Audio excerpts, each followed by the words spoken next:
அத்தை, உங்களுக்கு சங்கடமா இருந்தா சொல்லுங்க. இந்த கல்யாணம் முடியற வரைக்கும் நான், என் பசங்க, என் பொண்டாட்டி எல்லாம் வெளியில போய் தங்கிக்கிறோம். என்னன்னு? பின்ன என்ன மீனா, அத்தை இப்படி டைரக்டா எங்களை அசிங்கப்படுத்துவாங்கன்னு நான் நினைக்கவே இல்லை. நாங்க என்ன தினம் தினம் இந்த வீட்டுல பிரச்சனை உருவாக்குறதுக்குன்னு எங்க உக்காந்து இருக்கோம் நினைக்கிறீங்களா? கணேஷா, நான் சொன்னது பொதுவா. உன்னையும் யாரும் தப்பா பேசக்கூடாது, உன் பொண்டாட்டியும் பேசக்கூடாதுன்னு சேர்த்து தான் சொல்றேன். அதையே நீ பர்சனலா எடுத்துக்கிற.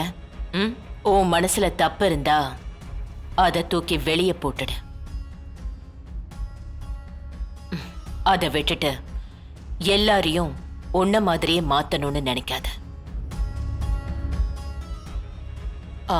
மீனா அத்தை, கல்யாண தேதி குறிச்சாச்சு. பொண்ணு வீட்டுக்காரங்க நமக்கு நிக்க கூட நேரம் இல்ல. வேலை பரபரப்பா நடக்கணும். உன் மருமகளுக்கு நம்ம வீட்டு நடைமுறையெல்லாம் கொஞ்சம் கொஞ்சமா சொல்லிக் கொடு. எதுவும் மிஸ் ஆகாம பாத்துக்கோ. சிபி, சானு, நீயும் தமிழும் அண்ணா அண்ணியா சேர்ந்து நின்னு இந்த கல்யாணத்தை நல்லபடியா நடத்தி முடிக்கணும். அதுல எந்த குறையும் வரக்கூடாது. வர சொந்தக்காரங்கெல்லாம் எதுவும் பேசிடக்கூடாது. ஓகே ஜானு, பாத்துக்கலாம். சரி, பாத்துக்கோங்க.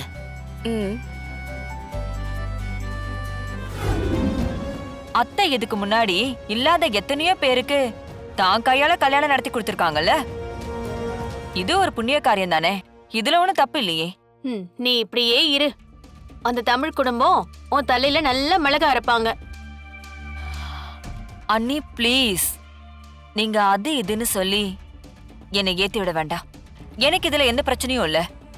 என்ன பொறுத்த வரைக்கும் வர்ஷினி எப்படியோ அந்த மாதிரி தான் நான் தமிழ் தங்கச்சியையும் அப்படிதான் பாக்குறேன். ஓ நல்ல மனசெல்லாம் ஓகே தான். ஆனா அதுக்காக அமங்கலமா ஒரு விஷயத்தை செய்வியா? அதுவும் ஓ பொண்ணு கல்யாணத்திலேயே. அமங்கலமாவா? என்ன நீ சொல்றீங்க? புரியல. அடி பைத்தியக்காரி, ஒரே மேடையில 2 கல்யாணம் நடந்தா ஒண்ணுதான் விளங்கும், இன்னொன்னு விளங்காது. அது தெரியாதா உனக்கு? ஐதீகம் படிச்சதே இல்லையா? உன் பொண்ணு கல்யாணம் விளங்கணுமா வேண்டாமான்னு நீயே முடிவு பண்ணிக்கோ. எனக்கு என்ன வந்துச்சு? எப்படியோ போ. நல்லது சொன்னா கூட தட்டி தட்டி விடுற. இதோட விளைவை நீதான் அனுபவிக்க போற. அண்ணே, என்ன நீ சொல்றீங்க? எனக்கு புரியல. ஐயோ மீனா, நம்ம சுமதி பையனுக்கும் அவங்க பொண்ணுக்கும் ஒரே மேடையில கல்யாணம் பண்ணி வச்சாங்க. நீயும் நானும் தான் அந்த கல்யாணத்துக்கு போனோம். ஞாபகம் இருக்கா உனக்கு? ஆமா. என்ன ஆச்சு? பையனுக்கு டிவோர்ஸ். பொண்ணோட புருஷன் இறந்துட்டான். 2 கல்யாணமும் கெட்டு போச்சு. நம்ம சேகர் அவன் பொண்ணுக்கும் அவன் தம்பி பொண்ணுக்கும் ஒரே மேடையில கல்யாணத்தை நடத்தி வச்சான். அவன் பொண்ணுக்கு குழந்தை உண்டாகல. இப்ப கூட ஊர்ல அவளை எப்படி எல்லாம் மட்டம் தட்டி பேசிட்டு இருக்காங்க. அவன் தம்பி மகளோட புருஷன் வேற ஒருத்தி கூட ஓடி போயிட்டான். இப்படி என்னால 1000 காரணம் சொல்ல முடியும். ஏண்டி, நான் தெரியாம தான் கேக்குறேன். உனக்கு அதை பத்தி எல்லாம் கவலை இல்லையா? 3 நேரத்துக்கு சாப்பாடு, நேரத்துக்கு தூக்கம், நல்லா வாழ்றடி அமுதா. என்னங்க இப்படி சொல்றீங்க? பின்ன என்ன, நான் ஆம்பளை, ஒரு சில விஷயத்தை எல்லாம் மேலோட்டமா தான் செய்ய முடியும். நீ பொம்பளை, கூடவே இருந்து என் தங்கச்சி மனசை கலைக்கலாம், வர்ஷினி மனச குழப்பி விடலாம். இப்படி ஏதாவது குட்டி கலாட்டா வீட்டுல பண்ணி விடலாமே. ஒண்ணுக்கு பிரயோஜனம் இல்லாம தண்டமா இருக்கியே. ஏங்க நிறுத்துங்க. நீங்க என்னதான் நினைச்சிட்டு இருக்கீங்க? 2 கல்யாணம் பேசிக்கிட்டு இருக்காங்கல்ல, முதல்ல ஒரு கல்யாணத்தை தடுக்க போறேன். என்ன சொல்ற? ஆமாங்க, அந்த தேன்மொழி கல்யாணம் வர்ஷினி கல்யாணத்தோட நடக்காது. அது தடுத்திருக்கேன்.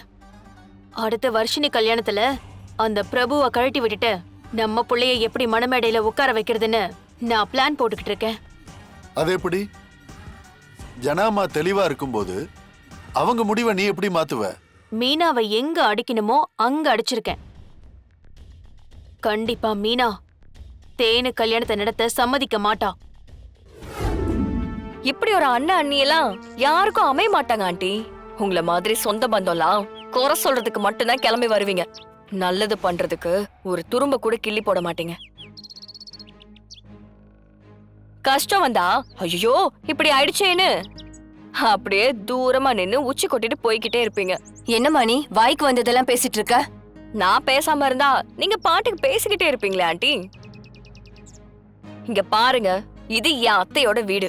இங்க யார் இருக்கணும் யார் இருக்க கூடாதுன்னு எங்க அத்தை தான் முடிவு பண்ணணும். அத கேக்குற உரிமை இங்க யாருக்கும் கிடையாது. அது மட்டும் இல்ல, நான் இப்ப இந்த வீட்டோட மருமக. இது ஏன் வீடும் தான். இப்போ நீங்க இங்க இருக்கிறது எனக்கு கொஞ்சம் கூட சுத்தமா பிடிக்கல. முதல்ல இடத்தை காலி பண்ணுங்க. ஐயோ, உன் மருமக இப்படி வாயடிக்கிறா? எவ்வளவு திமிரு! நீ எல்லா பொறுப்பையும் கொடுத்தேன்னு வை, நாளைக்கு உன்னையே ரோட்ல நிறுத்திடுவா. ஆண்டி, அதெல்லாம் நாங்க 2 பேரும் சேர்ந்து பாத்துக்கிறோம். என் அத்தைக்கு என் மேல நம்பிக்கை இருக்கு. நீங்க மறுபடியும் திரி கொளுத்தாம கிளம்புங்க. போய் முதல்ல உங்க குடும்பத்தை பாருங்க. அப்படின்னா எங்களை மாதிரி சொந்த பந்தெல்லாம் உங்களுக்கு வேணான்றியா? இப்படி ஒரு சொந்த பந்தம் கூட நின்னா எங்களுக்கெல்லாம் நடக்கிற நல்லது கூட நடக்காம போயிரும். நீங்க முதல்ல இந்த இடத்தை விட்டு கிளம்புங்க. ஐயோ, என்ன பேச்சு பேசுறா? சொந்தத்துல நல்லது நடக்குதுன்னு விசாரிக்க வந்தேன் பாரு. என் புத்திய செருப்பால அடிச்சுக்கணும். வரேன். Please please, thank you. ஒரே மேடையில கல்யாணம் பண்ணி ஒரு சில இடங்கள்ல தப்பா எடுதுத்த. அதான் மீனா, எந்த காலத்துல இருக்க நீ? நான் கேக்குறதுக்கு ஓப்பனா பதில் சொல்றியா? வர்ஷினிக்கு பண்ற மாதிரி தேனுக்கும் கல்யாணம் பண்ணணும்னு உன்னோட மனசுல இருக்கா? அத சொல்லு. அதுதான் ஒரு மனுஷியா உன்னை நீயே கேட்டுக்க வேண்டிய கேள்வி. உனக்கு அந்த மனசு இருந்தா நீ நல்லவ, இல்லனா உன்னை நீ திருத்திக்கோ. இதோ பாரு மீனா, இது 2மே காதல் கல்யாணம். அவங்க உங்க வாழ்க்கைய அவங்களே காப்பாத்திக்குவாங்க. நாம குறுக்க போய் இடைஞ்சல் பண்ணாம இருந்தா சரி. தமிழுக்கு நீ ஒரு அத்தையா எல்லாத்தையும் எந்த குறையும் இல்லாம எடுத்து செய். இப்படிதான் நீ தமிழோட மனசை ஜெயிக்க முடியும். தமிழ் உனக்காக எவ்வளோ இறங்கி வரா, என்னெல்லாம் செய்யறா, அதெல்லாம் நான் சொல்லி காட்டணுமா என்ன? தமிழுக்கு பதிலுக்கு நீ என்ன செஞ்சிருக்கேன்னு யோசிச்சு பாரு. ஒரே மேடையில 2 பேருக்கும் கல்யாணம்னு ஏற்கனவே பேசி முடிச்சிட்டோம். இப்ப போய் வர்ஷினி கல்யாணத்துக்காக உன் கல்யாணத்தை கொஞ்சம் தள்ளி வச்சுக்கோன்னு சொன்னா தலையாட்டுவா. ஆனா மனசு எவ்வளவு கஷ்டப்படும். ஒரு பொண்ணோட மனசை நோக்கடிச்சிட்டு நம்ம பொண்ணால நல்லா வாழ்ந்துட முடியுமா மீனா? யோசி. உன் மருமகளுக்கு நீ ஏதாவது செய்யணும்னு நினைச்சனா இது சரியான சந்தர்ப்பம்.